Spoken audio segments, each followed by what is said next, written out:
Hello, everyone, and thank you for joining us for another episode of Spooky Chicks and Horror Flicks. We are your hosts, Emma. And I'm Allie, or Allison, or Little Pig Girl, whatever you like. Pig Girl. Or Bob. Or Bob. Yeah, or Als. I call her Als Yes. a lot. For those of you that are new here, we are two wine-loving and horror film-loving gals that like to drink wine and talk about our favorite horror movies. And you don't have to be someone that watches horror movies to enjoy the podcast. We kind of break things down scene by scene and discuss our thoughts. You also don't have to drink wine. You can drink, a LaCroix, A good old H2O. a green tea, a beer, if you will. Yeah, any drink of choice, honestly. Yes. But we just prefer you have a beverage so that you don't get dehydrated. Hydration is key. Hydration is key. Speaking of hydration, Oh. Emma, what are you drinking today? A wonderful 2022 vintage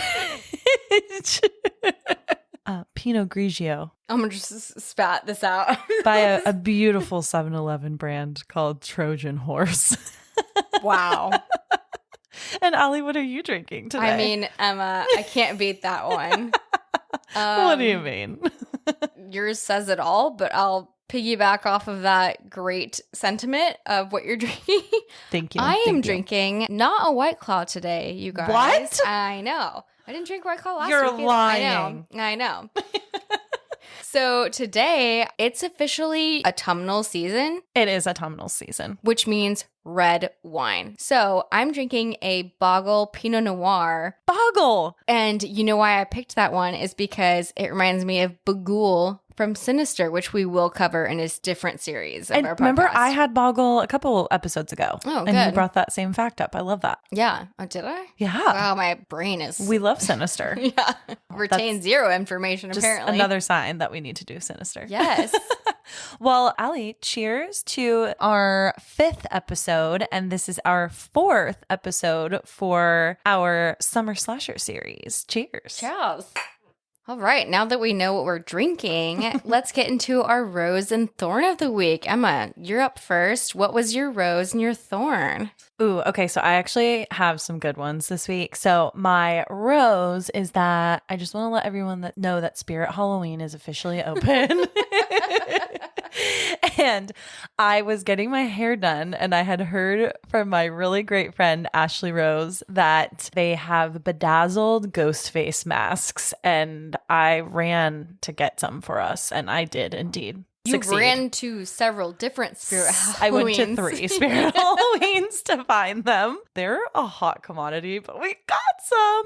So that's definitely my rose. We're going to do some fun things with those before All Hallows Eve. And my thorn, is really funny. So I text my manager a lot of my apartment, and I know that might seem weird to a lot of people, but he's really like the most fantastic human. Like the producer can attest to this. He's so nice. He is always there when I need something. And I maybe have now crossed the line where I text him a little bit too much because I did get a letter on my door that said, from now on, please do not personally text the manager.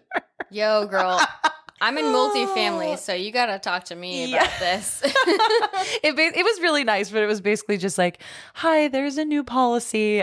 Please make sure you call the office for all maintenance requests. Aww. So I think that was like a nice way of being like, please stop texting my personal cell phone number. We're going to have a conversation after this. I just thought we were homies, I love you for that. Yeah. But Yeah. anyways, that's my thorn. Allie, what is your rose and thorn? I'm going to start with my thorn because I have 2 roses and let's start with the more negative than the positive. My thorn was one of my cats peed on my stuff again. What? And I don't know which one it is, and neither of them will tell me which None one. of them are fessing up. Yeah. Wait, didn't this just happen to you too? Yes. So this most current one happened this past week when I wasn't home. I was traveling or something, and I got home and my husband said, yeah, the cat peed all over the carpet and the chair, and we had to throw it out. Oh my God. What is that called? What kind of The chair? Papazon. The Papazon. Notice where you're sitting, Emma. I know. I thought when we came in here, I was like, where is the damn Papazon? Yep. So we had to throw those out. Sad. I know. And I'm like, bitches, which one of you did this? And we don't know. We don't. They won't fess up. One of you. Tell us who it is. But they're back in our good graces, like they're cats, whatever. They're pissed about something. Yeah. So that was my thorn, is I have to now buy like new stuff. And a new papasan. And a new papasan. Those aren't cheap, people. And then I have 2 roses. Ooh. And one I kind of alluded to earlier is it's fall, bitches. Well, even though it's like 100 degrees out. I know. Let's be honest, we've been celebrating fall since like July, but yeah, well, that's true. I'm excited to start decorating my house and just like buy a pumpkin and get into the spirit. do the fall things. Going to Julian this weekend. If you're not from Southern California, Julian is the best place to go for fall, so highly recommend. My other rose was Emma and I got to see our dear, dear love, Zuliana, this past weekend. Zuliana. And I got to meet her little baby girl. Little baby. And it was just so fun to have a little girls' like weekend, essentially. Oh my gosh, that was so fun. And the restaurant we went to, So fire. good. So Fire. good. Mm-hmm. And Zuli, we love you so much. And Zuli actually came with us. We did a girls' trip last year to Salem, which was the best trip ever. And we kept talking about it at lunch this past week that we need to go back as soon as possible. I will go back whenever. Thank you. Yeah. Anyone at any time, send an invite. All right. And then next on our list is going to be our trivia questions. But before we dive into those, I do want to officially announce today's film that we are reviewing, which is a 2015 comedic horror film called The Final Girls. And this can be very easily confused because there are actually several Final Girl films out there, but this is The Final Girls, the 2015. And then there's also Final Girls, which is also in 2015. So The Final Girls is what you're looking for. Yeah. And before we dive into the film trivia and everything else, I do want to give a spoiler alert. So if you have not watched the film yet, I do advise you to go ahead and stop things right now in the podcast, go ahead and watch it, and then come on back. Or if you decide to not watch the film, please proceed with caution. Yeah. Cool. All right, Allie. So are you ready for trivia? I'm ready. Okay. All right. So trivia question number 1. What song does Amanda sing in the car? The second question is, what is the subtitle of Camp Bloodbath number 2? Ooh, I know this. I don't. All right. And trivia question number 3. Before Duncan finds out it is in fact real blood during the first kill, what did he say is most likely running through the camper's veins? Ooh, I know this one. Classic. All right. So please tuck your answers away as we will be revealing the answers to the trivia questions at the end of the episode. So as far as the synopsis for this film goes, and a reminder, this is The Final Girls, not Final Girls. My lovely parents had the Oh, yeah. the honor of watching the one that is just Yeah, there were. Final Girls, which stars Abigail Breslin, who we love, but it's not the movie we're talking about. Yeah. Sweet mom. Didn't she say like, oh, Abigail Breslin? Yes, and you were like, I said, oh, what are you no. talking about, Lisa? But shout out to mom and dad. Yeah, we love you, Lisa. Yes, we love you, Dave. love you guys. And they also did watch this one. Okay, good. The Final Girl. So now they're up to speed. yes. All right. So for The Final Girls, a young woman grieving the loss of her mother, a famous scream queen from the 1980s, finds herself pulled into the world of her mom's most famous movie. Reunited, the women must fight off the film's maniac killer. I guess, yeah. This was a 2015 film. It was directed by Todd Strauss Scholson, co-written by Josh John Miller and M.A. Fortin. And on IMDb, this has a score of 6.5 out of 10, which I think is pretty great for this film, considering that it's definitely got a very heavy comedic element. Just something to note about this film is it's PG-13. The production company wanted it to be more of an R kind of film, but I think PG-13 really, because of the comedic element of it, it makes way more sense. Yeah. And just to go into the director's acclimates, Accolades. Accolades? Wow. Yes, vocabulary is not my forte. Clearly, because everything's interesting, right? So interesting. But- Start your interesting counter now. Yes, whoever gets the most. Some sort of prize. Probably like a Taco Bell run. I'm not sure. Ooh, okay. Yeah. But I want to enter that contest. so the director of this film also directed Glamorous, which is a newer show on Netflix, which I actually loved. Very random, it's very campy actually. Oh. Not horror driven. I kind of recommend it if you just need like a mind numbing film. Yeah. Or like a show. Like a fun little show. And then he also directed Isn't It Romantic with Rebel Wilson and Adam from Workaholics. Oh, and we have Adam in this film. Yes. What a coincidence. And then Ellie, what was the tomato score? The tomato score, oh my goodness. So tomato meter is 74%. Okay. And the audience score is 71. So it's pretty high. in line. Yeah. And I would say that's fairly accurate. I would say so too. Yeah. Allie and I really love this film for a lot of different reasons. Yeah. It's something that we've actually watched for years since it came out. So we were definitely very excited to review it as part of our Summer Slasher series. And in terms of our top billed cast, we have Taissa Farmiga, who plays Max, and she's kind of our main gal in this film. We have Malin Ackerman, who I love, who plays Nancy/Amanda. We have Adam Devine, who plays Kurt, and we already mentioned him. He's, very famous for Workaholics and several other comedic films, including, what is that one where they sing? Pitch Perfect. Pitch Perfect. Okay. Yeah, people love that one. People, not us. I think the producer loves it. Oh, sorry, producer. Yeah, sorry.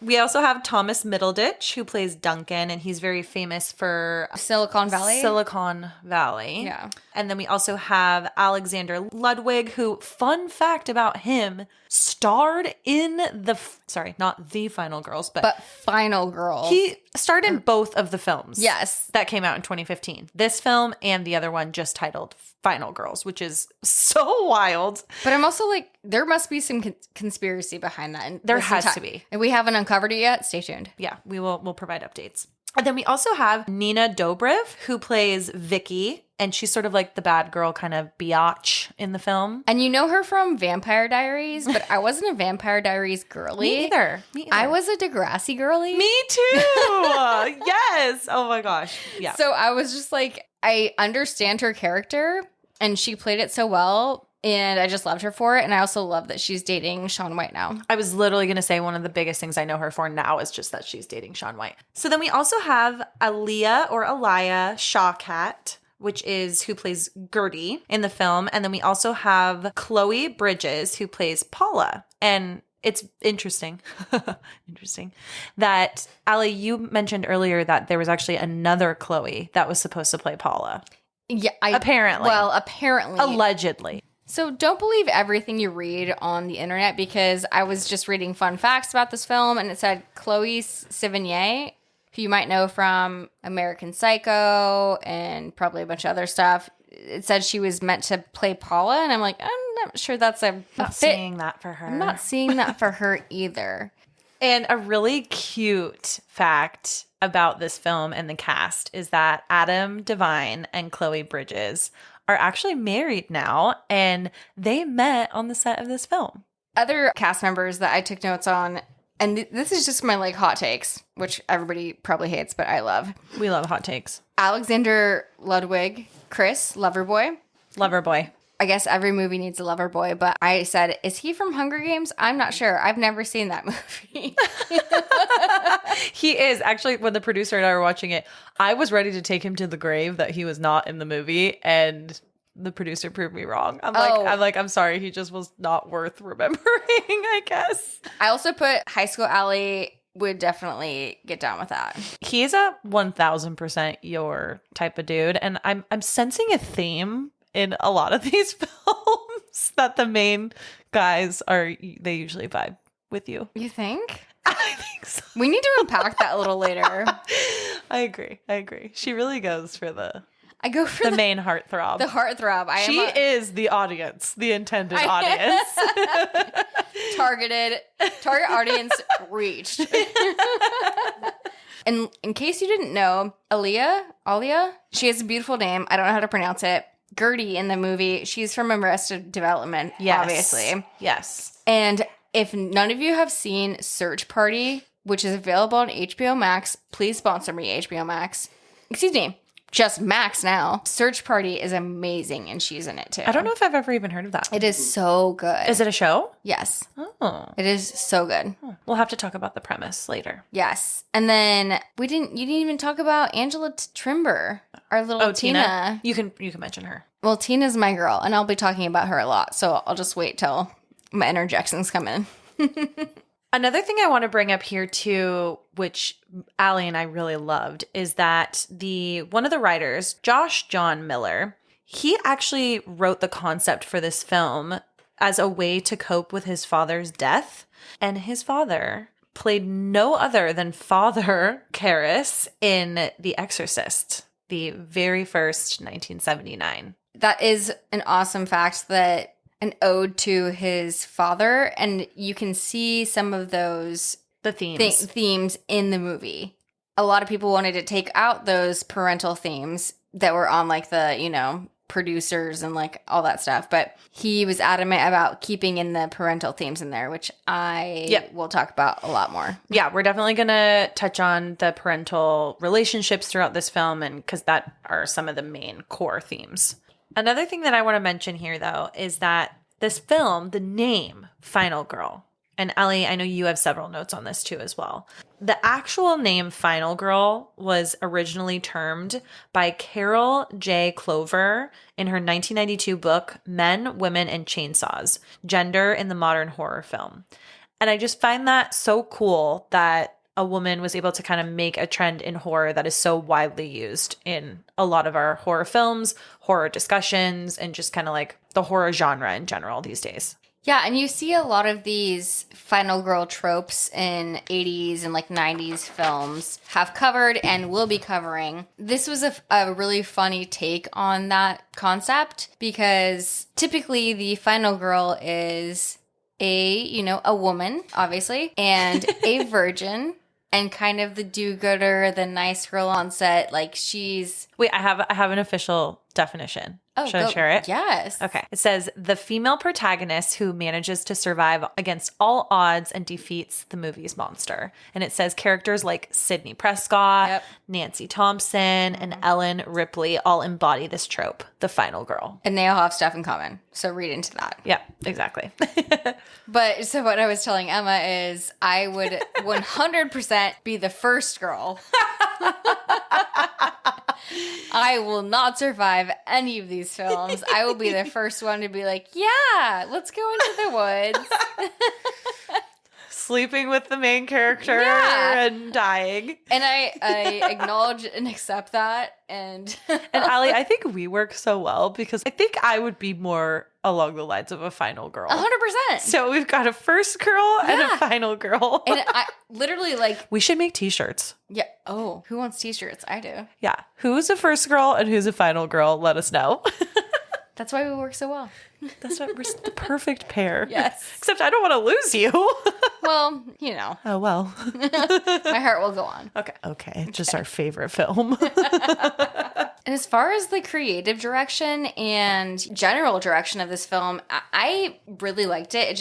It's a horror parody. It's kind of like Cabin in the Woods, and it makes fun of the genre itself and kind of really pays homage to the tropes that you see in all these films. It seems like it was like a low budget film and kind of not so well known. Like it came out in 2015. I probably didn't see it till 2017, 2018. Yeah, I probably saw it like along those lines too. And to your point, it seems very low budget, and a majority of the film is actually set in not even a full camp, but sort of just like a big 2-story cabin. And a majority of the scenes take place there or like out in the woods.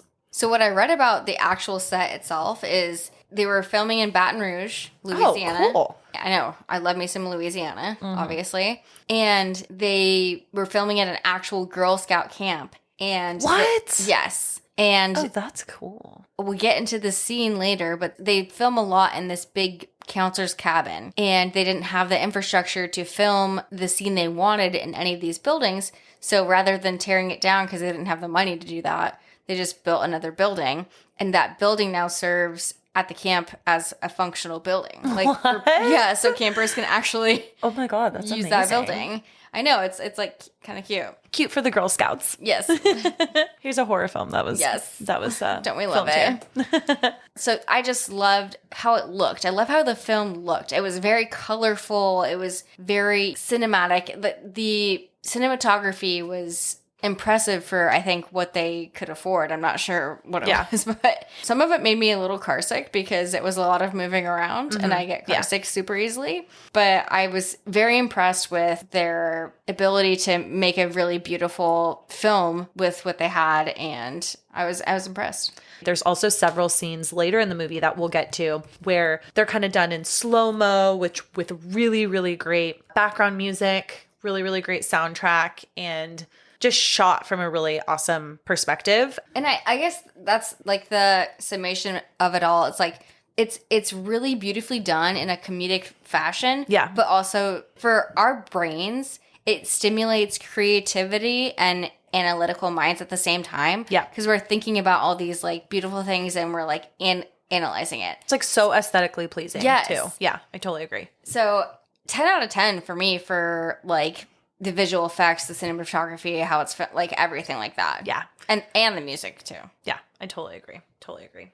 Well, then diving into now the actual film. So we start the opening with a horror film trailer, and it's pretty obvious from the get-go. It has sort of that grainy look that it's an old film and, you know, a film probably from like the 70s or 80s. And the film is called Camp Bloodbath. And we see this trailer. You're kind of assuming that you're going to be in a theater after this, but then it sort of just cuts to our main character. And so we cut to Max, and she is waiting for her mom, and her mom is doing some sort of an acting audition. And so Max is kind of waiting for her in the car. It's at night. You're not really sure where they are, but they're probably somewhere like in LA. And Max's mom, who is Amanda at this point and is played by Malin Ackerman, pops into the car, and she kind of has a little bit of a down look. And she says, well, you know, they said that they'd let me know. And from this point, they start driving in their car. It's assumed that they're probably driving home. And, you know, Max,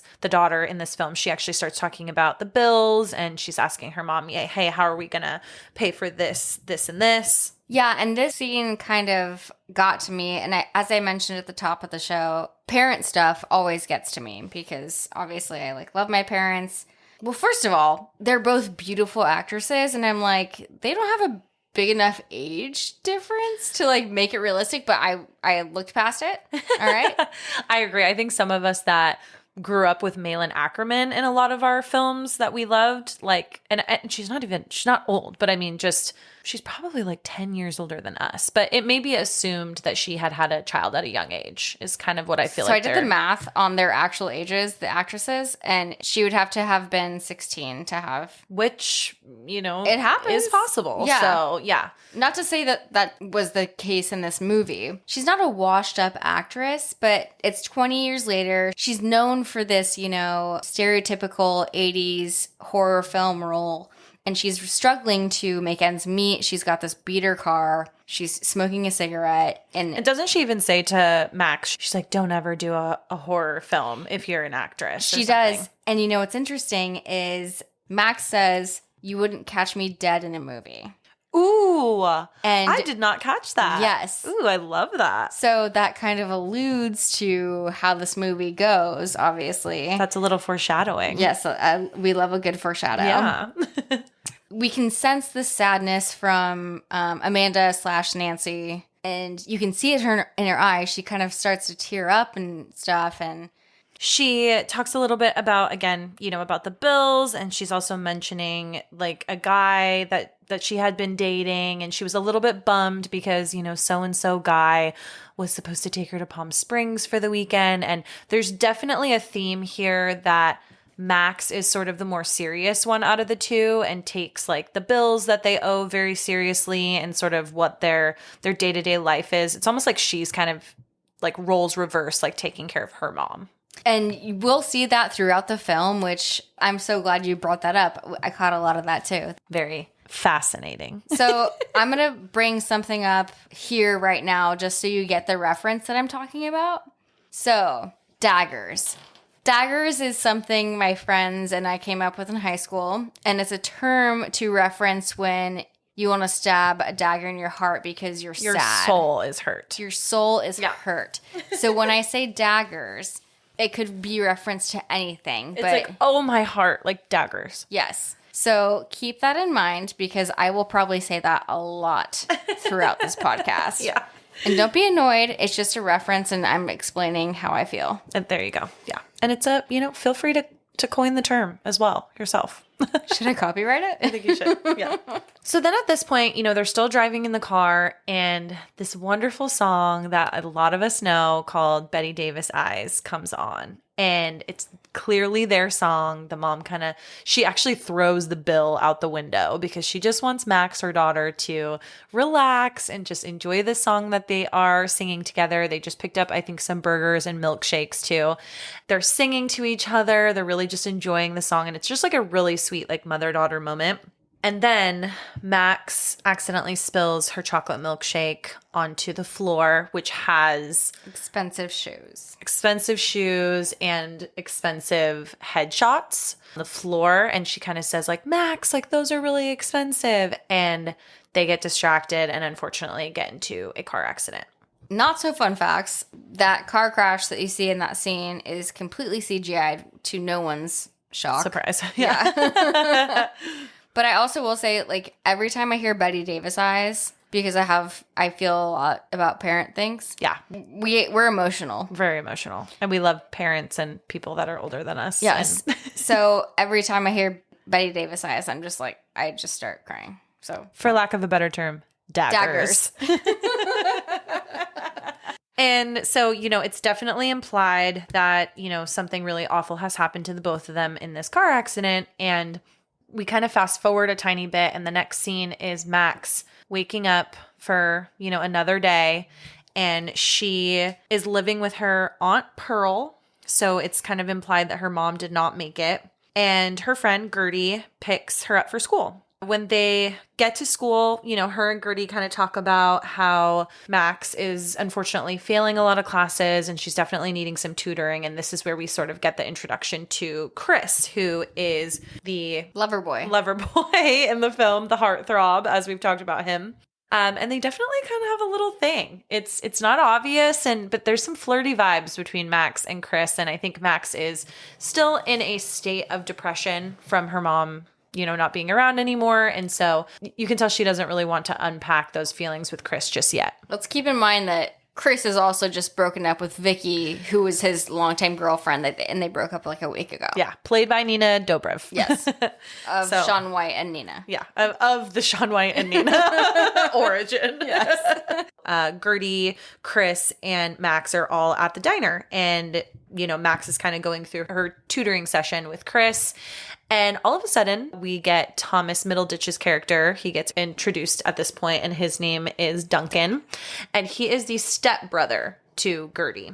And they don't particularly like each other. Or Gertie does not like him. Gertie's sort of like, you are my stepbrother, but Duncan, I think he's been starved for a sister, and he wants her to desperately accept him as her brother. Sad. Very sad. Very sad. Okay. Duncan asks Max if she can make an appearance at the movie theater that he is an assistant general manager at, because they are going to be doing a anniversary showing of Camp Bloodbath, which, if you remember, Max's mom, Amanda, the one that passed, unfortunately, in the car accident, that was the movie that she was very famous for in the 80s. Duncan actually says something kind of funny to Max. He's like trying to convince her to come to the movie theater. And he says, you know how cool it would be to have Amanda Cartwright's daughter.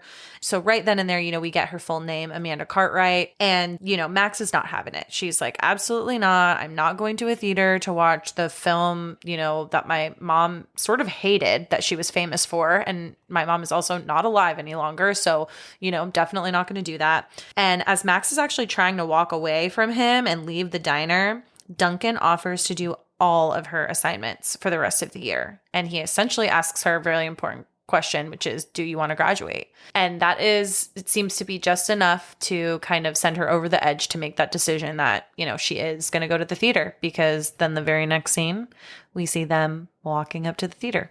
So I guess listen to the end of this podcast, but are we saying that Thomas Middledish, aka Duncan, facilitated all of this? All of these awful things. Was there some sort of spell that he put them under to make all of this happen? We don't know, but we will find out. Or we will won't. I'm not really sure. So then Max shows up at the theater, and she's got Gertie and Chris, kind of interestingly, that Chris decides to tag along. Chris actually sees a movie poster of Camp Bloodbath, and I think it's sort of implied that this is the first time that he has seen a photo of what Max's mom looks like, and he makes a comment like, your mom was gorgeous, and then he sort of apologizes and is like, oh, I'm sorry if that was inappropriate. And Max is like, oh no, it's fine, like, you know, she definitely was. Well, sure. And then another point. Well, sure, I guess. Wouldn't you be like? Yeah. So another point is they're showing this movie, this anniversary movie, on the anniversary when Amanda/Nancy was killed. Yep. In the car crash. Mm-hmm. So, why would they do that for like a showing of a film? It seems to me like it was just supposed to be some kind of a happy little coincidence. Sure. Sure. So that's the A, and the B is like, if it was my mother, I'd be like, fuck off. No, I'm not. 3 years is still really fresh. So yeah, it's definitely a lot that she agreed to go, not only on the anniversary of her mother's death, but literally to see the film that her mom was known for. It's a strong tie and a strong, you know, feeling if you really want to get your homework assignments all done and make sure that you graduate high school, I guess. And in this scene also too, we get a glimpse of Vicky for the first time, which is played by Nina Dobrev, and she pulls up with a guy in an SUV, and she's in the passenger seat and he's in the driver's seat, and his name is Tyson. And she's like, oh, hey guys, this is Tyson. Tyson, say hi. And she's like really awkward about it. And she's clearly trying to show that, like, you know, she has moved on and now she's with this Tyson fella. So my note about Vicky, this initial scene was like, she's that girl. She is that girl. You know, like, and we all know that girl. I might have been that girl. You might have been that Honestly, girl. same. At one point in time, we might have been there.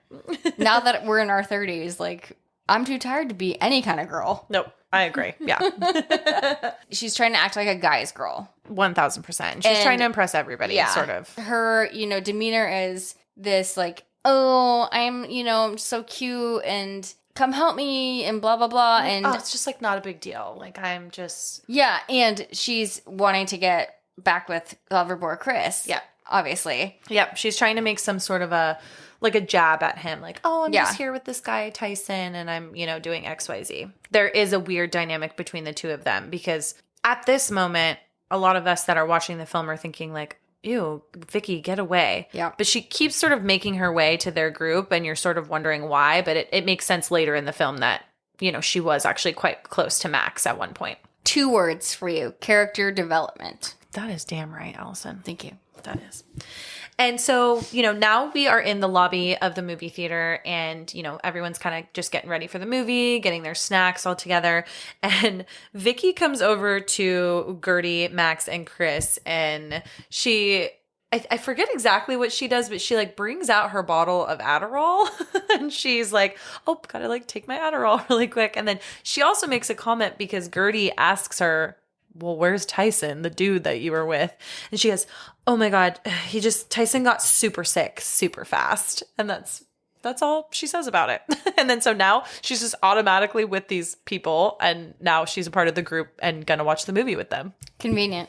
Very convenient. Then we fast forward to them actually sitting in the theater. The time has come where the movie is going to start. And one of the very, very first scenes in this horror film, Max, she sees her mom, and she has this sort of visceral reaction, and you can tell it's very emotional. Again, in the film, Max's mom plays a character called Nancy. And so Nancy in the film starts telling the story of the serial killer in this like fictitious film. So she starts telling the story of Billy and how he was bullied by the counselors back in 1957 when he was at the summer camp. And he essentially was locked in an outhouse, and the counselors threw firecrackers into the outhouse and sort of locked him in so he couldn't get out. And I will say I would hate that to happen to me. Please no one cancel me. Would that dysmorph somebody like it did to... Actually, the producer also asked that earlier today. He was like, I don't know if you would be that messed up from it. But I also said this was also like, we have to remember at this time when the firecracker thing's happening, it's supposed to be 1957. The 50s, yeah. Who knows if they are just firecrackers? It could be something worse. I meth. mean, it could be meth. It could be some sort of other explosive. I mean, they're not super clear on exactly what it is, but it could be some other kind of like, not explosive, but like a firework type of product. And, you know, when you're in a tiny, tiny little outhouse, I mean, people get their like hands blown off from fireworks, you know? I totally get that. I just didn't. Good question, though. Yeah. In the theater, as everyone is watching Camp Bloodbath, there is a guy randomly in the crowd who lights a cigarette. And so it's a little bit of a red flag, but, you know, they kind of just move on in the scene. Not only a cigarette, but someone has what looks to be a bottle of vodka. That was going to be my next note, is that there's a separate person who's sitting in another row, and they're literally like chugging a bottle of vodka. And I know like this movie was set in 2015-ish. We're like cool, we're woke, but like we're not in the 70s like where it's all willy-nilly like you can't just bring that stuff into a theater nowadays. A full ass glass bottle of vodka and some cigarettes. Actually, little side story, and producer, I love you so much, but we went to the movies on Friday and we snuck in a couple of things, and he was like so worried about what we snuck in, but I'm like, I do this all the time. I mean, there was a cop literally right when we got in, and he was like making friends with the cop so that the cop wouldn't like search my bag. And I kept trying to say, they're not going to search my bag. Like, they literally can't. It's against the law. That's pretty funny because in my notes I have, they search your bags these days. I don't know if I'm just like friendly enough that it just never is an issue, because we got right in and we had I had a June shine. We had a beer. I think you had a beer, and we had some little snackies. I'm sorry to the movie industry. I love you, but damn, you're expensive. The gentleman who has the vodka bottle, I don't know if I should even call him a gentleman, he drops it at the same time that the man smoking the cigarette drops a little bit of ash on the floor. And guess what happens? It ignites a huge fire in the theater, and people start running amok. Amok. Alcohol and flame have now touched. So it's now ignited, and obviously shit's gonna like hit the fan. Go off. Yeah. You have to kind of take yourself back and be like, it's a movie. All the exits are blocked. And of course. It's so problematic. Like, this film is set in 2015. How are all the exits blocked? We're thinking about the safety of this environment, and it is not sound. It's very problematic. It is very problematic. I should have maybe backed up a little bit, but the antagonist in Camp Bloodbath is Billy. He got locked in the outhouse, and firecrackers went off, and he became severely deformed from this. And he wears a mask now and lives in the woods, and apparently, terrorizes the kids, blah, blah, blah. And he has a machete. It's very much like Jason Voorhees vibes and Friday the 13th. And so as Max and her friends are trying to exit the aisle in the movie theater, someone has dropped I think, real machete, which is that was a little red flaggy to me in the film. Why do you have a real machete? That's why we have to say it's a movie. I know. That's where one of those things where I have to just forget about it and not let it haunt me every single waking minute of every single day. Max picks up the machete. Thomas Middleditch's character, Duncan, because he's the assistant general manager, he tells her, like, there's an exit kind of like behind the screen. And so they cut through the screen and they go in. They do not exit the theater, but they wake up in a forest. Each one of them is there kind of in Max's little group. So we've got Max, we've got her best friend Gertie, her old best friend Vicky, Chris, and Duncan. they all wake up kind of in different areas and are trying to figure out what's going on. And they're all like, oh my gosh, did the theater burn down? You know, what's happening? And then at this moment, there is a little dirt road next to them and they see a yellow VW bus barreling down the road, Which, blasting some music. that's kind of my dream car. It is so cute. And my dad actually had a VW bus and he talks about them all the time, every time we see one. And now I want one. The bus pulls up to Max's group. We get the first glimpse at Adam Devine and the gal that plays Tina, which I know we didn't mention in the top build cast, but Allie wanted to make a special ode to her. What's her name again? Angela is her name. Angela Trimber. She has a lot of outstanding moments, and I will make point of a lot of those today, but basically, I feel like I am her. I am Tina. You are Tina. And I'm not sure if I'm happy about that or sad about that. Basically, Tina's your average, oh my God, we're at camp. Holy shit. Oh my God. Like, picture an 80s girl with her tube socks high and her halter top extremely high and showing a lot of side boob. And she's like, oh my gosh. She's definitely a first girl, if you know what I mean. She's a first girl-ish. Dat me. And that me. I resonate with her feelings. Yeah. Well, and so this yellow VW bus pulls up and we have Adam Devine's character, which he is Kurt in this film, and Tina, and they are asking, you know, if they're like, oh, hey guys, do you guys know which way to Camp Bluefinch? Max and her friends are like dumbstruck and they're like, wait, what? Because they're sort of starting to put together, I think, in their heads that like they may be inside the movie of Camp Bloodbath. It's slowly coming to that consensus. Yeah. It comes quite quickly that they figured that out. Yeah. But because once they're in that bus and they're like, oh my God, what are these people wearing? And oh my gosh. It feels 80s. Yeah, it's 80s vibes. And obviously they all were there to see Camp Bloodbath. They've all seen it before, most of them. And so they're sort of putting two and two together. Like, wait, this looks exactly like the characters that are in the film. And so they sort of just let the VW bus pass them. Well, because they're shocked. So they're shocked. They're absolutely shocked. So Tina, my girl, aka me, and she's like, oh, okay, because they don't say anything. Yeah, she literally just says something like, bye. They pass by, and then another 92 minutes later, which is the film running time of The Final Girls. And Camp Bloodbath. And then they come back around, and she's like, hey, do you know the way to... Camp Bluefinch? Yeah, whatever it's called, yeah. Is that what it's called? Yeah, Camp Bluefinch. Okay. And yeah, it's literally like a Groundhog Day moment. Yes. Because Max and her pals, they're trying to, you know, walk to try to figure out where they even are. And the VW bus comes down the path again, 92 minutes later, just like Allie said. Yeah, they ask, you know, which way to Camp Bluefinch? I believe that they let them pass again, but it's not until the third time that the VW bus comes back that Duncan, he decides to play along because he's definitely catching along at this point and is like, you know, this bus is coming around every 92 minutes, which is the runtime of Camp Bloodbath. He's also the film aficionado, yes, and he is the one that made Max go to the... Made all of this happen. Yes. Totally. He is the catalyst. Yes. Yeah. And so he plays along and he's kind of like, yeah, we know exactly where to go to Camp Bluefinch. It's just keep going this way.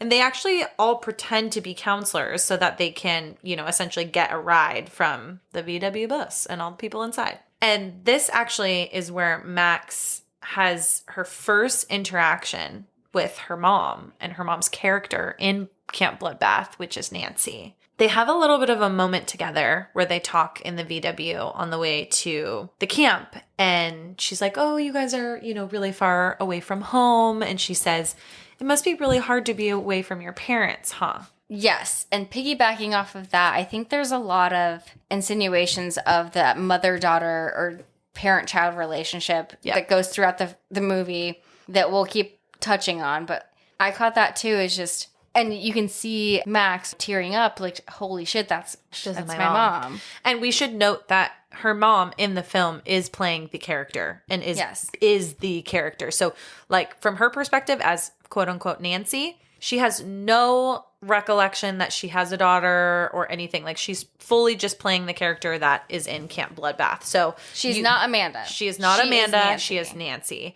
And she is not aware that Max is actually her daughter. It's two different sides of the coin. We've got Max, who knows, is like, holy shit, I'm weirdly in this film that my mom was the star of. And then we have Nancy, who is just the character in the film. And she has no idea that Max is connected to her whatsoever. And so they ride to camp and they get there. And like we explained earlier, it's kind of this little, it's not little, but there's like a 2-story cabin, a little lake, and a lot of woods around. And so they arrive and Max and her friends are all kind of freaking out. Like, they're trying to kind of devise a way to get out in a certain way. And you know what's interesting is the never-ending loop. Like you said, Emma, a Groundhog Day. Yep. Think about that, though. And especially if you're in an unfamiliar place or setting or in a horror film that you're not supposed to be in. And it's just repeating over and over again. It's so scary to me. And what I was interested in is once you're in that setting, you're in their rules. Yep. It's not normal world rules. Nope. It's the movie's rules. Totally. Yeah. And that's going to play out throughout the entirety of this actual film. This film is following all the rules of the Camp Bloodbath film. And one of the first things actually that happens that they notice is one of the gals, her name is Mimi. She says that she's going to go to the woods to go pick berries. And again, this is like right when they arrive at the camp. And immediately, Max and her friends, especially Duncan, they recognize that Mimi in Camp Bloodbath, she actually is the one that gets killed first in the woods. And so they kind of know what's going to happen next. But simultaneously, Vicky is talking to Kurt, Adam Devine's character, and is trying to ask if she can borrow the keys to his van. She's like, hey, can we just borrow the keys to your van really quick? You know, we need to do X, Y, and Z. And he ends up throwing the keys into the forest. Here's my question. Am I Mimi or am I Tina? Give me straight up. You are 100% Tina. Okay, thank you. That's better than I thought. I don't know if we know a true Mimi, and we're going to get to Mimi, but I think you're more of a Tina for sure. I appreciate that. Yeah.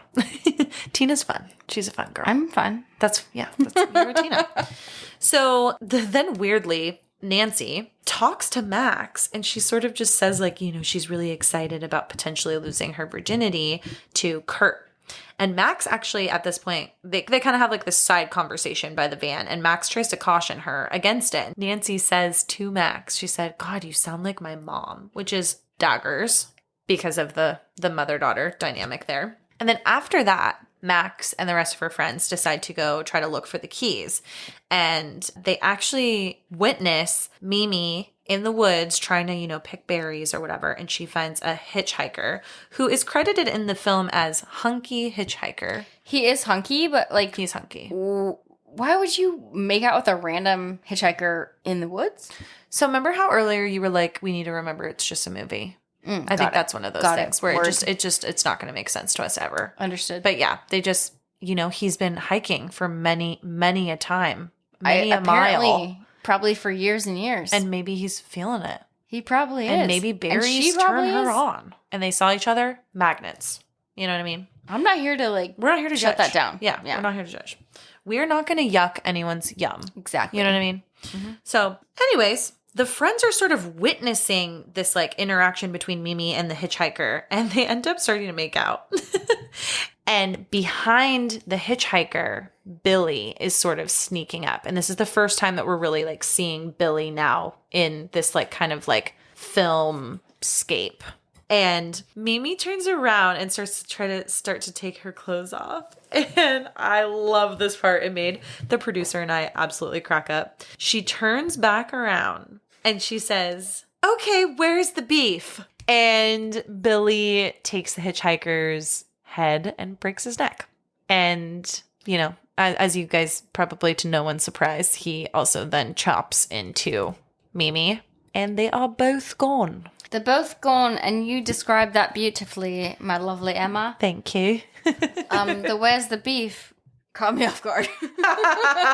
Well, she literally says it, which is funny because that is like an iconic line from the 80s. No, for sure. Again, Max and her friends are literally witnessing this whole scene, and they're kind of hiding like behind a log as they're watching all of this. And Billy sees them. Like, he full on, now that he's killed Mimi and the hiker, he has visual on them. And they're all like, holy shit, like, we need to run, blah, blah, blah. But Duncan stops them. I think they're still in denial that this is like, I agree. like that it's real. Totally. Yeah. That it's actually happening. And then to them. that leads into Duncan's mentality at this point. Yep. Because he's everything is movie based. He's Yes. like so like analytical. yeah. He's like, we're not in the actual movie, so the killer Billy cannot see us. Yep. To poor Duncan's dismay, he's like toying with the fact and like kind of talking and being boisterous. And then he gets like chopped in the side. He tries to take a selfie with Billy. I believe he pulls his phone out. That's even worse. And he is operating by his thought of the rules, which is like, oh, well, I think he says that only people that are like trying to have sex basically in this film are the ones that get killed. And it's a very outlined hierarchy of people. So Duncan just doesn't believe that it's going to happen to him, Max, any of their friends. And so he's like trying to take a selfie with Billy, and he's like, see you guys? Like, nothing's even happening. But then Billy does, unfortunately, slice into him. There is a pause. Like, there is a pause. Oh my gosh, like, see? Yeah, see, he's like not doing anything, but then he does something. He does get sliced into. Yep. So, and keep in mind, once we've lost Duncan, who has all of the knowledge about this film, none of our other remaining characters have that knowledge anymore. It was a little bit of a surprise to me that he got killed so quickly. I'm not going to lie, because I thought he'd be around to offer that movie knowledge kind of throughout the remainder of the film. This ain't Scream, baby. This ain't. Max and the remaining friends, which is Vicky, Gertie, and Chris, they try to run away, and they make their way back kind of to the cabin. They're running sort of in a loop, and they keep running into the cabin area or the grass area in front of the cabin, and they keep running into Tina saying like, you're back, yay! And then Blake saying like, you guys, we thought you were going to miss the slumber party. They keep trying to run off again, but it's again doing the like Groundhog Day loop thing where they are running essentially in a circle and running into Tina again, and she's saying, you're back, yay! And then Blake saying, thought you guys were going to miss the slumber party. So and again, that's like terrifying the repetitiveness is they're obviously terrifying. Freaked out that they keep running into this same situation. And then the next scene has them all in the cabin, and the counselors are singing like a kumbaya type of thing. They're actually singing Michael, row your boat ashore, like hallelujah. Oh, yeah. So they actually sang that in the original Friday the 13th. Oh, okay. Yes. So an ode to Friday the 13th. We Yep. love that. But they're definitely in a kumbaya circle. Yeah. And like being kumbaya-y. Yeah. And Max and her friends That's a hard word to say. and Max and her friends are sort of like, what the hell is happening? Like, we're still kind of freaked out. And at this point, a gal shows up in her badass car outside, and her name is Paula. And in Camp Bloodbath, she's supposed to be the final girl that defeats Billy. It is alluded to by Duncan earlier in this film. And Tina and Nancy tell Paula, because Paula's like, who are these guys? Alluding to Max and her friends. And they're like, oh, they're the new counselors. And Paula straight up says, we don't have new counselors. Which I thought was kind of funny. I also want to say, like, this entrance of Paula, the supposed to be final girl, is badass. She's like, has this bitchin' car. Yep. Like, she rolls in with this awesome music. I don't condone smoking cigarettes, but she's like smoking a cigarette. Yeah, she just looks like badass. Yeah. She looks awesome. And she's just like the only one that's just like, what the fuck? Yep. No, totally. And I should mention too that in this part of the film, Max and her friends, we just saw Kimmy get murdered. We also just saw our own friend Duncan get murdered. Like, we need to figure out what's going on with this guy because there's clearly like a killer out in the woods. And like, at this point, everyone knows it's Billy. And they all kind of like split up essentially to sort of like find what's going on, maybe figure out like how they can get out of this mess essentially. And one of those splits is Max and Nancy. Basically, Max and her mom, Amanda, So Nancy in the film, she's preparing to lose her virginity to Kurt, I guess. And Max goes in to be like the mother figure, which was like really touching to me. It's just like she's parenting her mom. Yep, totally. And she also mentions a bunch of stuff that kind of emulates how Amanda would have felt in her real life, you know? Totally. The inadequacy, the everything. Like, so they're speaking about this in an adult way that they couldn't have, you know, before Nancy's death. I told you guys, mom stuff makes me cry. Yeah, so. She's a little emotional, but yeah. And a couple of other little pair-ups we find here is Tina, I think, tries to kind of talk with Vicky a little bit, and Tina actually ends up trying to take Vicky's Adderall, and this is going to play into the film a little bit later, but she's not successful. She sort of just like finds the bottle, and Vicky's like, oh, no, like, you know, don't worry about that. Also, alternatively, we have Kurt talking to Chris, and Kurt is kind of asking Chris about Max, and Vicky also tries to talk to Paula. And Blake also makes a call out where he asks Gertie where Duncan is. And this is sort of where, you know, they're trying to warn the counselors like, hey, there's like stuff going down. Like Billy is, you know, killing people. And again, according to the film, Camp Bloodbath, like Max and her friends sort of know what's going to happen next. And I believe it's Nancy that says like, not Billy Murphy. And then we get transitioned into this flashback scene. And as it was happening, it was very interesting to watch because the producer pointed out that like the first couple times he watched it, he really didn't know what was happening. And Allie, I think we've said like at the same time too, it wasn't very clear that it was a transition. But it almost looked like the actual film was sort of melting in a way, or kind of like icicle like visuals. It looked like icicles or stalactites or stalagmites just kind of really morphing into this, you know, they're taking us into this flashback scene. Yes. Yeah. And the flashback is black and white. And so it sort of breaks through the color of the scene and it breaks into black and white. And now we're in the summer of 57 again. And we are right back again to where Billy is getting bullied. And he is getting bullied by the counselors, and they are unleashing, you know, the firecrackers in the outhouse. And so Nancy is sort of, again, telling the story of how Billy got to where he is and she takes it a step further this time where she explains that he got 3rd-degree burns from these firecrackers and that he had actually made a mask to hide his scars. And he led a very solitary life, sort of just living in the woods, you know, outside of the camp because he didn't really want to see anyone or really be a part of society. Yeah, so we get to hear that story then, and it's just another like ode to, you know, a trope of classic horror film with the black and white, with a fade into a different kind of reality. I thought it was cool to see how they incorporated like the transition from flashback into reality. We get to visit all of those realities as they were, and we get to hear Billy's story again. So that's kind of important for how we kind of proceed. And another thing I was going to add too was at the tail end of this flashback, right? We're still black and white. We actually see Billy as he's made this mask, and he's still young in this scene, and he takes revenge on the counselors in the camp. And he comes into their cabin with all their bunk beds at night. And in this flashback, he takes a machete and he kind of slashes each bed, going one by one.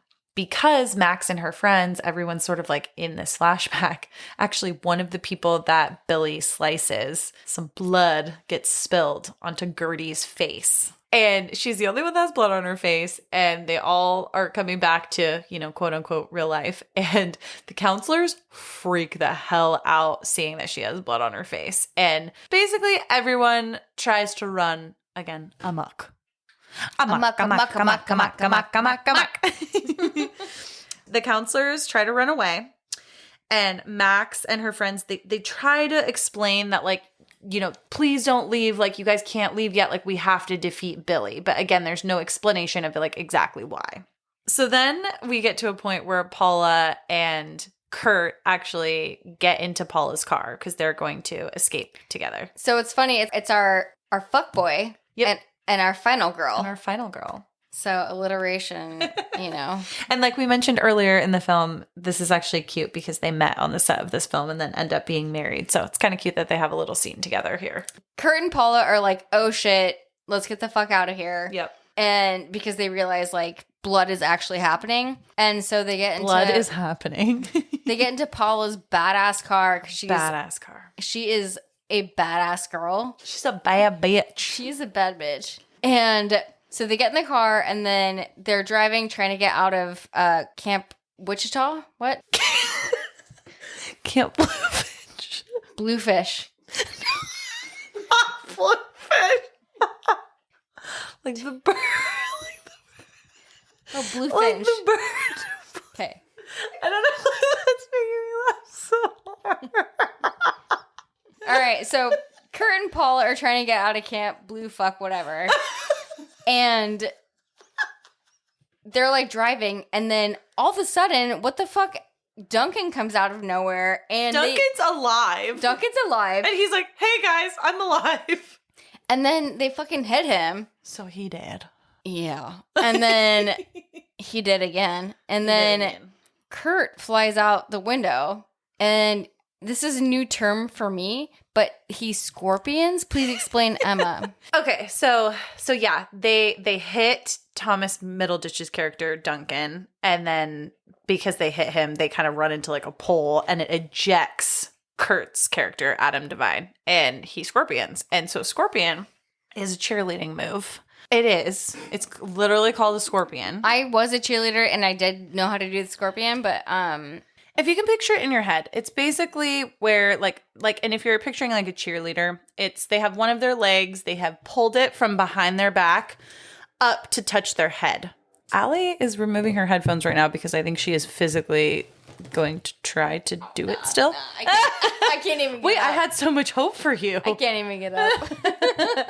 But and then the producer, he led a very exciting life of BMX riding when he was younger, and so he witnessed many a friends crash on their bikes and do a scorpion where basically like their back sort of like inverted the way that it's not supposed to go, and their feet touch their head. So anyways, Kurt ejects from the vehicle and he scorpions. So basically, synopsis of all of that was Duncan gets hit, he's dead again. Kurt gets Dead again. Yeah. dead again. Scorpioned is Kurt. And then we're like, oh my God, our final girl is still alive. Yes, because she's in the car with Kurt. Yeah, like Paula's still gonna make it, right? And then we're like, fuck yeah. And then all of a sudden, explosion. She dead. Final girl. Dead. Dead. Okay, so then at this point, obviously, a lot of shit has just gone down in a very short amount of time. Like this, like if you're actually watching this film, it happens very quickly. It's chaotic. It's chaotic and everyone's freaking the hell out. So then the remaining counselors meet up with Max and her friends, and they all talk together and they explain the movie concept to the counselors. So Max, Vicky, Gertie, Chris, they are the ones that are still here with us, and they are trying to explain to the counselors, which are Tina, Blake, and Nancy, that they are actually in a horror film and they are living out all of the steps together. So it's a lot for the counselors to grasp, but they're definitely just sort of like, what is happening? Is this even real? And at the same time, they decide to put a life jacket and gloves onto Tina because... May I? Please. I'm Allie, sorry. I please feel proceed. like Tina is my girl. They legit put oven mitts and wrap them with duct tape on her wrists so she can't like take anything off. She's got a literal life vest around her, and she's like itching to get them off, and she's like, me. And I just like resonate with her. I don't know what to say.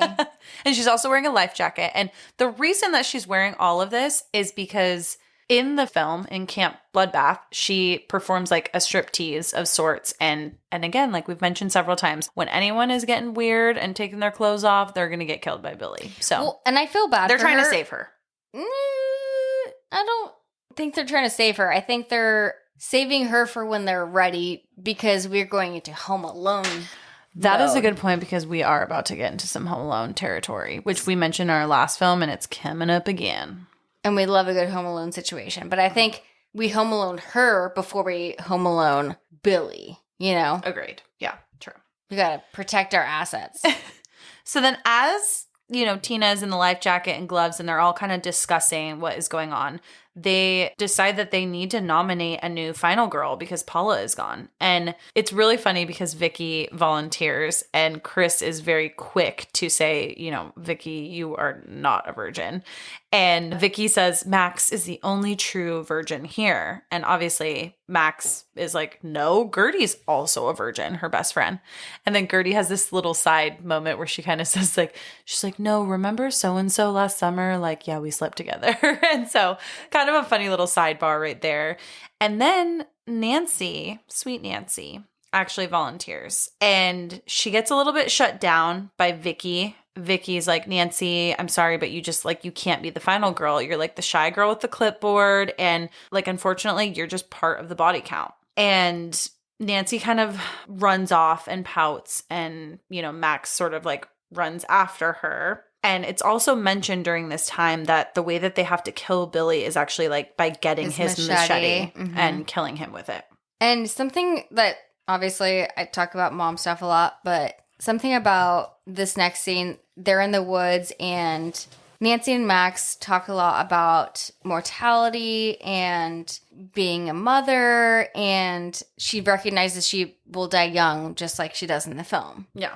And she does sort of mention I thought I was going to have a family and have a daughter. Yep. So daggers. So many daggers. Because she still doesn't know at this point that Max is actually her daughter in a weird way. I think she's getting there though. She's getting there. She's for sure getting there. But it's just more of that mother-daughter relationship. Yeah. And not to mention they do these scenes in this most we talked about cinematography before, but they light it so beautifully and they do. It's this great grass and flowers and lightning and stuff. And I'm like, okay, wow, way to add to my emotion. Yeah, it definitely, totally. Then once Max and Nancy sort of stop talking about it, Max is able to kind of bring Nancy to earth a little bit. They all return back to the cabin and they decide that they need to make a fight plan. And this is where Chris busts out an old school football, a chalkboard essentially where people used to make football plays in all the famous movies. And he has Operation Booby Trap. Dude, I literally said football star here. Yeah, literally. And it's so cool because they basically all start trying to booby trap the place and Home Alone it, which we've talked about because there was a similar thing going on at the end of A Nightmare. I always want to say A Nightmare Before Christmas. A Nightmare on Elm Street. And there was a similar vibe going on there. And Allie and I also love Christmas, almost just as much as we love Halloween. So we love Home Alone. And we definitely think that a lot of these films took a couple of notes from Home Alone. And so one thing that they decide to do is that they're going to have Tina as bait. And again, they start making some traps around the house, around the cabin. And they are, doing a lot of various things. They're setting up, some gasoline to be potentially poured. They're setting up some antlers on the back of the door. And side note, Vicky is outside with Gertie and with Max, and they sort of have a moment together as they're prepping some of these booby traps. And Vicky actually apologizes to Gertie for bullying her. And this is the point that we talked about earlier in the podcast where we find out that Vicky has just really missed Max's friendship. And she really says that you mean she has a soul? She has a little bit of a soul where we start to sort of like Vicky a tiny bit. You're like, oh, Vicky, cool, you're owning up to your shit. And Vicky apologizes to Gertie, but also Max, and is like, Max, you really froze after your mom died, and you just really shut me out of your life, and then you became best friends with Gertie, and I've kind of just been jealous and been an asshole.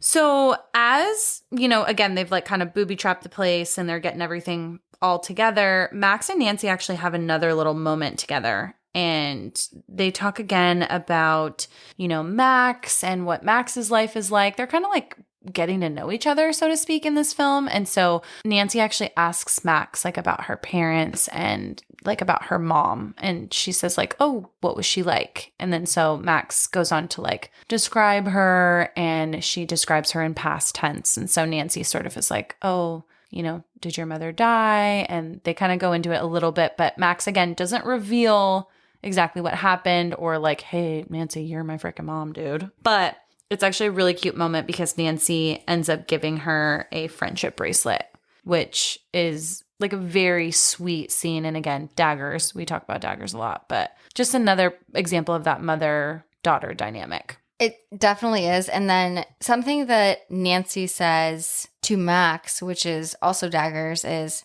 she's talking about her life if she comes out of this film. What if I don't make it in the valley? And that's art meets life. Totally. Very meta. Totally. Very meta. Life is imitating art and vice versa here. So yeah, very emotional scene.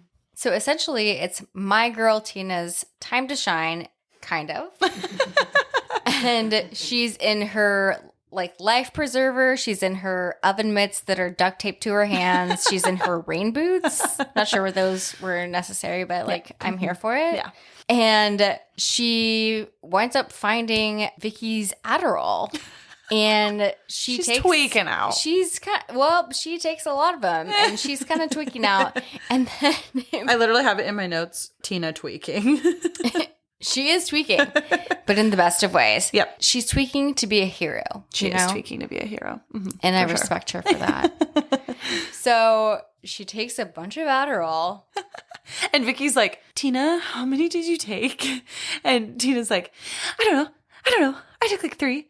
No, maybe 10. No, maybe 30. And then they're like, oh no. And you know what's not interesting, but... Oh, hold on. You know what is fascinating? Fascinating is Tina was hyped up before. Imagine her on the most Adderall. That's how I feel like I would be if I was on Adderall, because I'm hyped up naturally all day, every day. And then I've never had Adderall, so it's a little scary of a thought. My girl Tina knows it's her moment. Bring it together for her friends. And she kind of sacrifices herself. I was just going to say, be the sacrifice. Yes. And she goes to the door and she knows what she got to do. And the door is like open basically to this vast, outdoor scape that we've described a few times now, but it's nighttime now. So like all of them are in the house, but Tina is like in the doorway with the door open.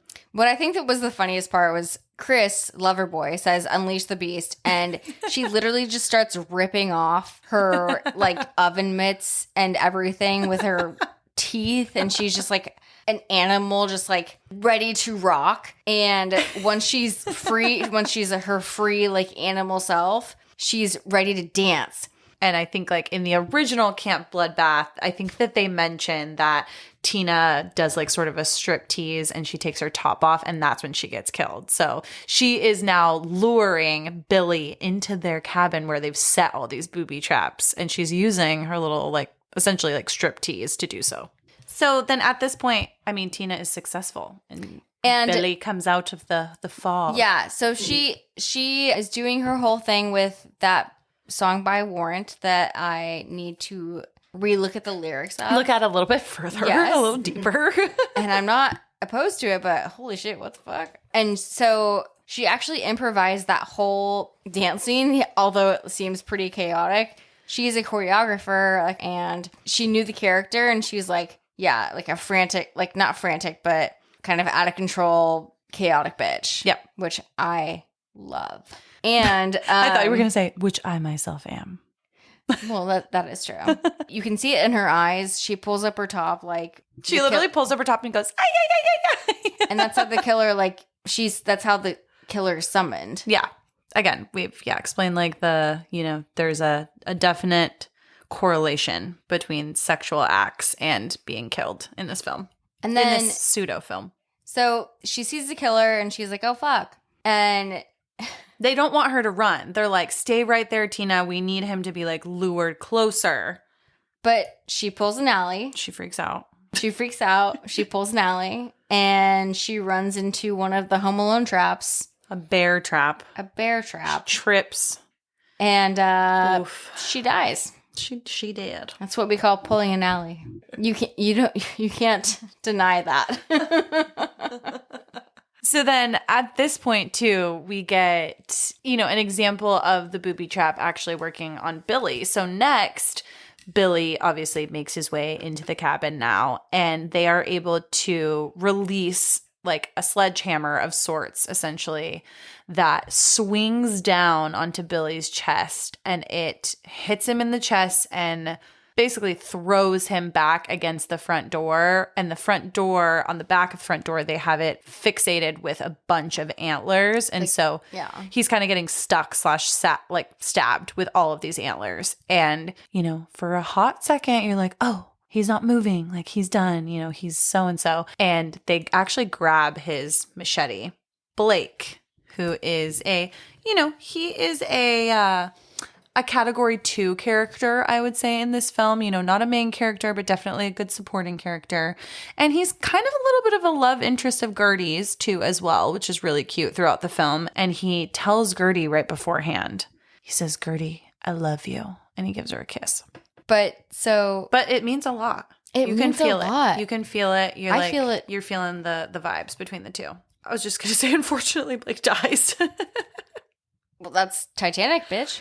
He dies trying to get the machete from Billy. And, now we don't have time to dwell on these things, right? So now we've moved on to next steps. The only thing I could dwell on is, where's Blake's crystal earring from? Because is it on Etsy? Where can I buy it? Because where can Allie get it? Yes. Is all that we're trying to figure out. But then next we have Max, Chris, and Nancy, and they're all trying to hit Billy with some flaming arrows from like some bow and arrows that they have. And Vicky and Gertie, they've already run upstairs, and they're trying to get the next of the booby traps ready. And so they actually are successful getting some flaming arrows into Billy's body. And so like they're kind of like active little flames on him, but he's not like fully engulfed in flames yet. Like he definitely has some arrows in him, but of course, because this is a horror film or pseudo horror film, he, is still moving forward and it hasn't taken him down. And so, and that was my qualm, is if you're impaled by a bunch of antlers are sharp, bro. Yeah. But like, I don't know, does he have a lot of scar tissue, from the 3rd degree burns? Dude, he was like 13 or something. So then when they get upstairs, Vicky and Gertie are trying to make the next part of the plan work, which is trying to like dump this like gasoline or some sort of an accelerant onto Billy's body. And as Billy is sort of entering the room, like it's not working. Like Gertie and Vicky are trying to pull the string that they've, booby trapped so that they can get this all to dump on him. Kind of like Carrie and the pig blood. Oh. So a little ode there, just saying.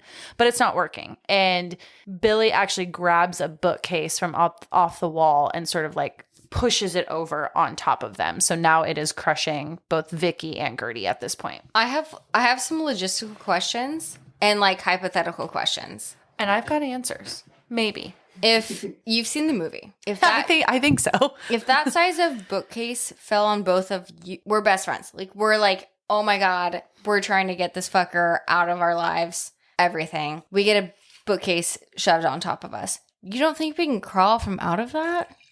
And then, sorry, I just had to pour a little more wine from my twist top. Absolutely. So that's a great question, Allison. And I'm gonna throw something back to you. Sure, throw it. Books are heavy. Are so goddamn heavy. You want to try it right now? Look behind behind There is a bookcase right behind me, and I'm a little bit scared that Allie's gonna grab it and push it on top of me. My uncle, shout out Uncle Jim, love you, Uncle Jim. He has thousands of books. He even like sells them in his spare time, and like has like rows and rows and rows like of books, and like books in storage, like everything. And like I love books. I love to read. I have hundreds of books as well, but I had to stop buying physical books because I have too many of them. And to move them places, like when I moved into my apartment, and like I can't. They are so heavy. And books, when they're dumped on you, yeah, they'd probably disperse, and like you're not going to have like the whole amount of like 100 books on you. You know what I mean? But I think that combined with the shelf might be quite a bit. And if you get hurt, like, let's say maybe it's not the weight that's crushing you, but say like your leg got broken in the process or something, like you're not going to be able to move as easily. That does make sense now that I'm thinking about it, because like obviously it could be just a minor like injury, and then someone tries to like stab you in the meantime. There's a lot of things that can happen. So, but what I was going to ask you is, okay, so it's Gertie and Vicky, yeah? Yep. Who were not friends in the beginning. Correct.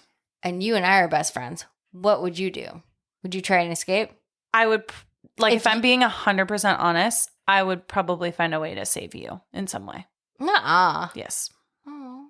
Or at least like save us both. You know what I mean? I will say the one thing I wouldn't do is just try to save myself. Like if I'm the person that could get out of a bookcase, right? Like say it's crushed both of us and I'm the one that could get out of it, I would let myself out of it, but still try to figure out a way that you could get out as well. And are we not sharing that same sentiment is what I'm gathering? She would let me die is what she's trying to say. No, I would just be like, it's over. I'm done. But if I thought we were both stuck and we were both not going to get out of it, We would hold hands and like, I would do what I'm going to say next here, which is what Vicky does. Where, hands. actually, sorry, backing up 1 second. Billy actually does end up shoving his machete through the bookcase into Gertie. And Max has to like witness this happening and it's very heartbreaking. But Vicky is right next to her and Vicky still has a hold of the string that has the accelerant or like the gasoline on top in a bucket about to pour down. And she gets it and she pours it all over Billy and he becomes engulfed in flames. I'd probably be the Gertie and just like be stabbed and you'd have to be the strong one. That's what I think I would. That's what I was going to say. Yeah. Is I would pull the string and like just be like, you and I are sacrificing for the greater good. Yeah. You know? So then Nancy, Max, and Chris actually jump out of the window. And this is like one of my favorite scenes, which there's this epic kind of like slow-mo scene. And it's really funny. The producer pointed this out because we watched the film in captions. Like not just captions, like, but I love a good like closed captioning, you know? And I'm sorry if you don't, but like I like to read what's going on. Oh, same. And they actually make a joke. They're like, wait, is this happening in slow-mo right now? Because again, this is like a film within a film. So they're stuck in this movie and the slow-mo scene is actually like happening to them and they're noticing it. So it's kind of funny. And so they jump out of the window and again, it's a slow-mo scene and Billy is trailing after them, but he is engulfed in flames and I have it written in my notes, like there's this epic like bass sound, like, and the soundtrack during this scene too is just like really awesome because I really do believe, especially in horror films, that a soundtrack can make or break how scary something is. Definitely. And it goes back to how we talk about, it's not a scary movie, but it's like a really beautiful movie. Like this scene of beautifully done, like the fire and the horizon and everything, it was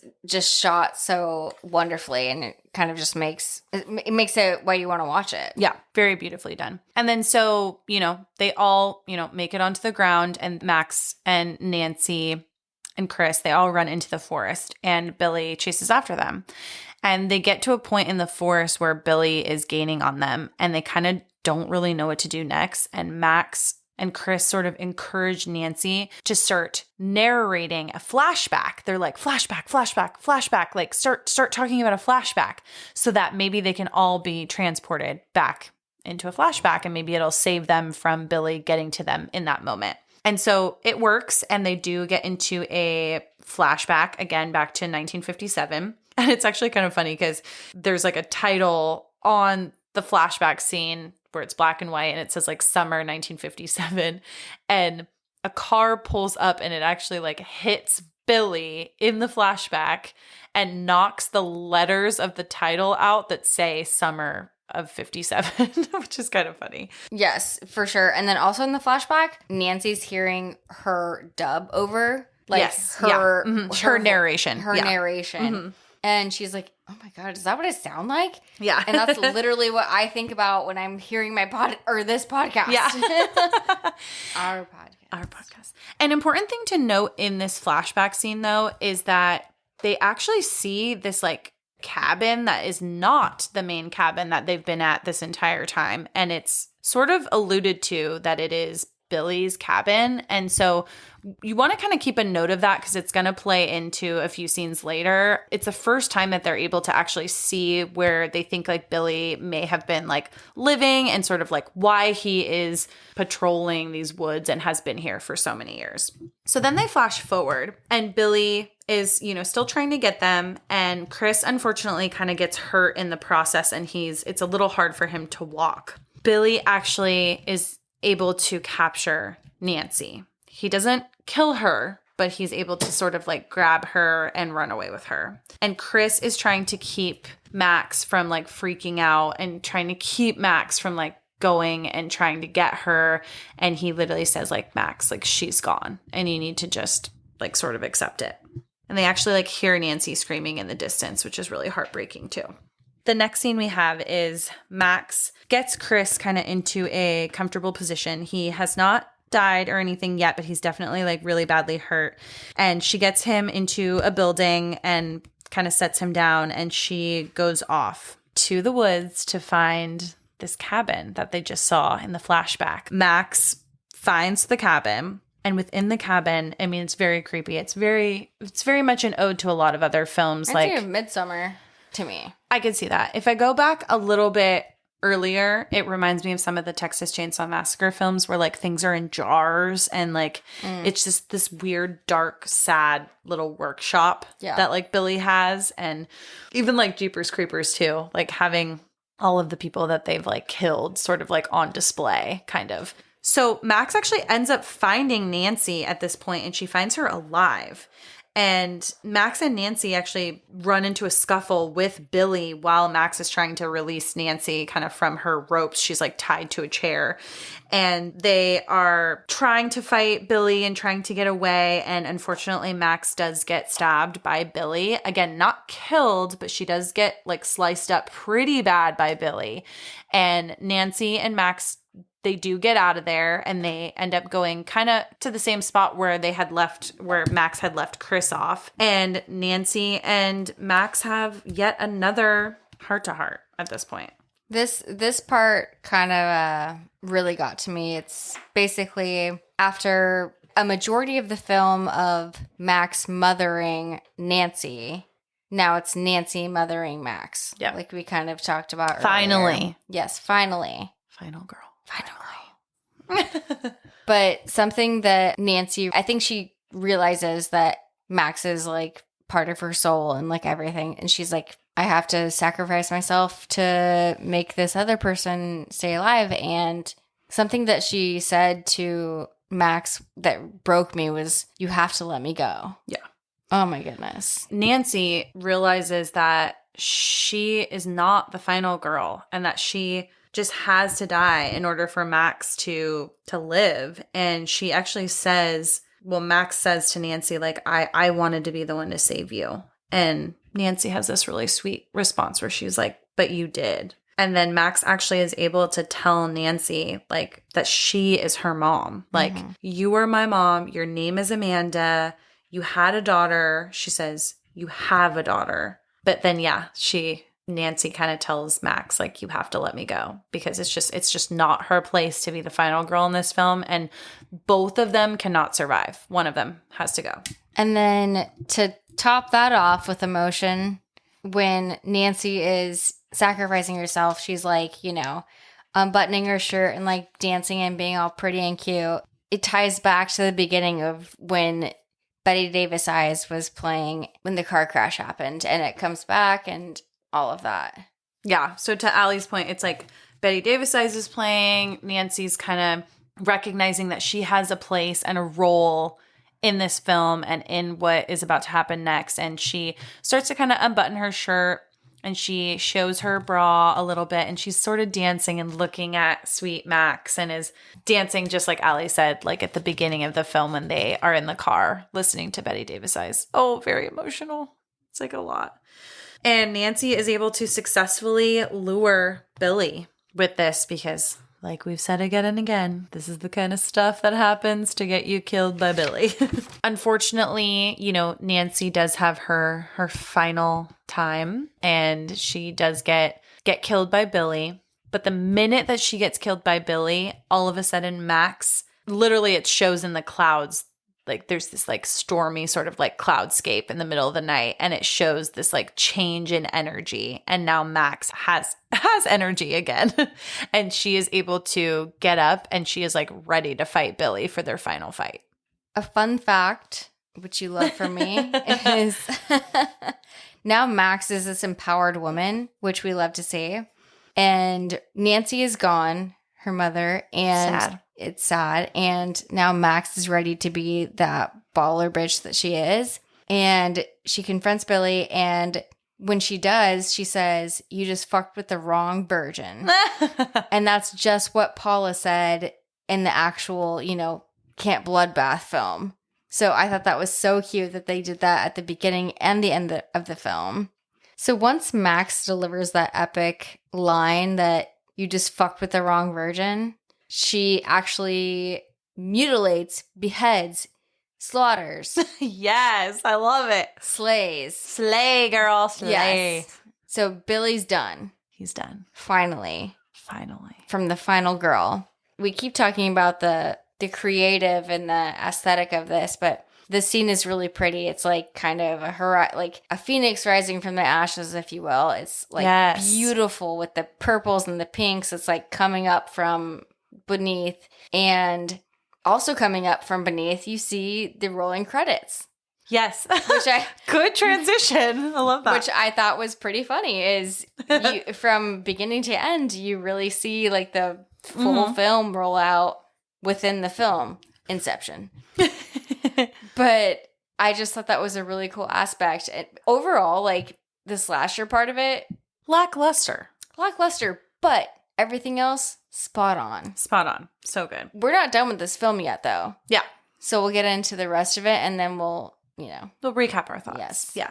Well, so to Allie's point, there's this beautiful scape where like Max has just defeated Billy, and it's this beautiful sky. And the producer pointed out actually the sky throughout the entire film is CGI, which is super cool because it's really beautiful. It looks stormy, but then to Allie's point, there's this beautiful reds and pinks and blues that are kind of coming from the ground and making these beautiful colors. And it's just very aesthetically pleasing. Then we get the credits, and Chris actually reunites with Max, and they kind of both say to each other, like, it's over, as the credits are sort of like rolling in the back. Then Chris and Max have to hold on to each other because all of a sudden, like, the credits, quote unquote, behind them turn to like, there's like a rated R screen behind them, and they're like, okay, like what's going on? And I think they're both sort of in their minds wondering, what's happening with the film? Are we done? Did I like actually kill Billy? Like, is this all over?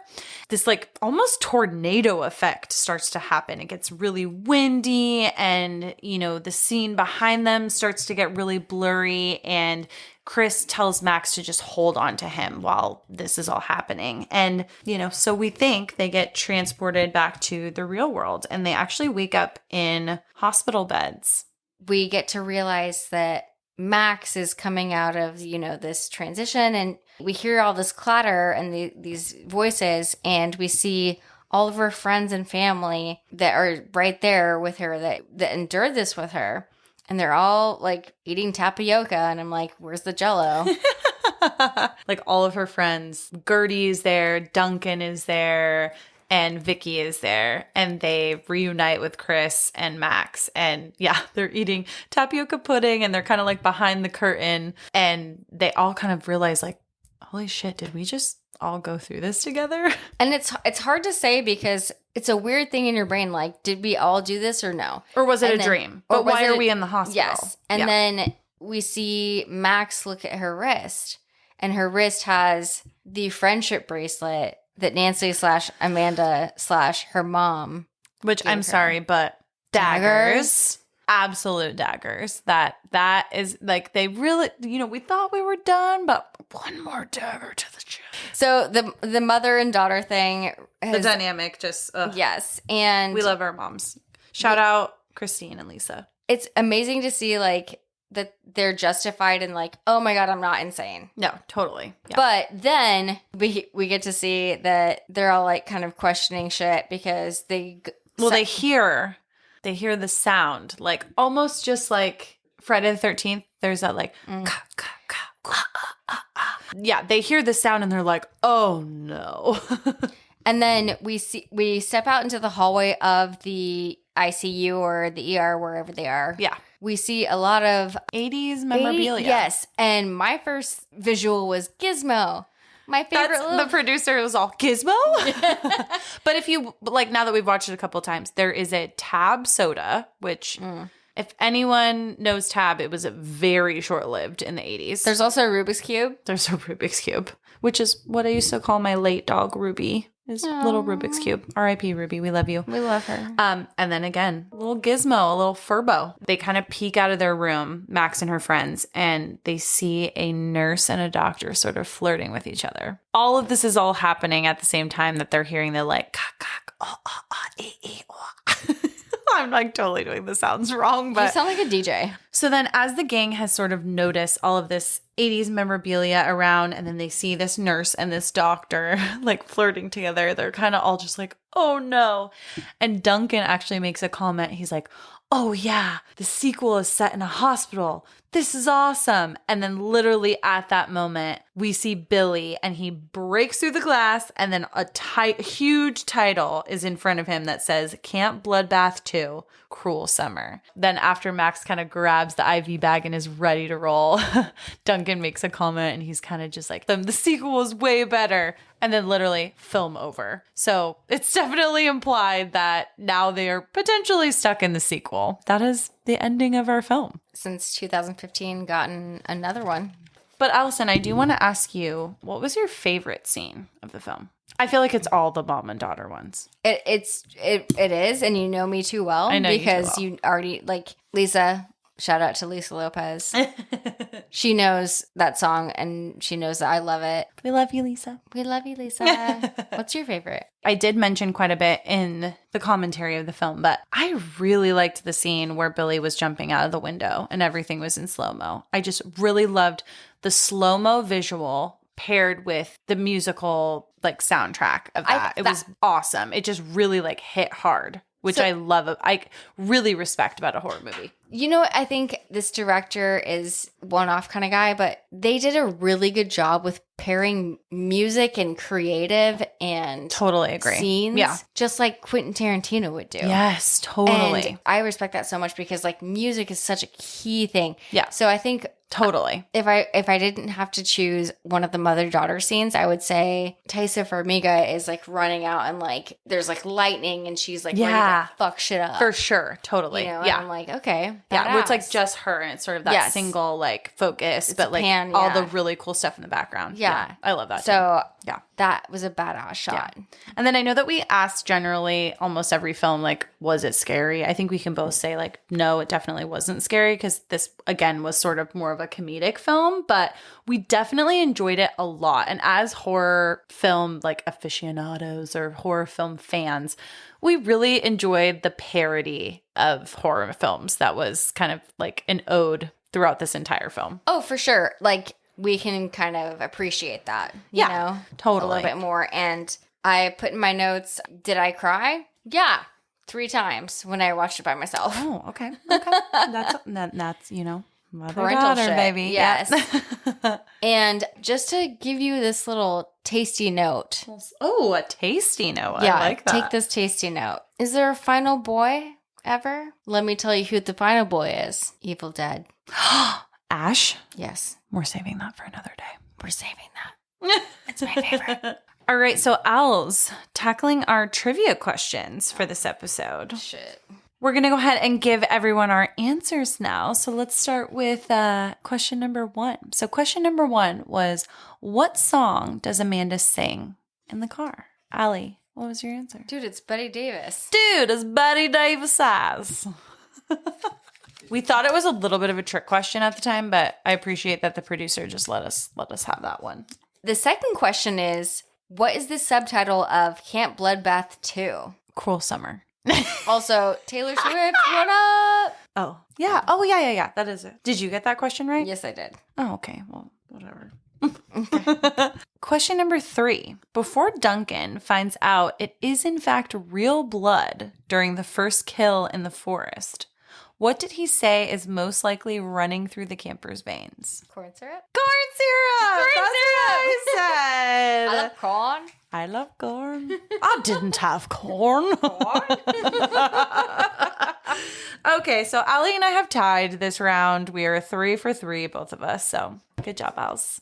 But that concludes our review of The Final Girls 2015 Tessa Farmiga version. Because again, there are several. Yes. But thank you guys so much for joining us for yet another episode of Spooky Chicks and Horror Flicks. We have one more amazing film to wrap up our summer slasher series, and we will be teasing it on our Instagram. And you can follow us on Instagram at Spooky Chicks Horror Flicks. You can also subscribe or become a patron on our Patreon at Spooky Chicks and Horror Flicks. We have it linked in our link tree in our Instagram as well. And as a reminder, our top patron levels actually get to pick a movie of their choosing that we will review probably later on this year. So yeah, thank you guys so much. Please follow us, like us. Please give us a 5-star review if you love the podcast. And if you don't love the podcast, please don't leave a review.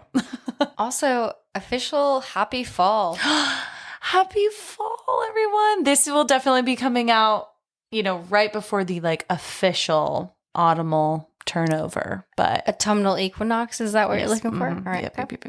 Yep. And one more sentiment is stay spooky, fuckers. Fuck yeah.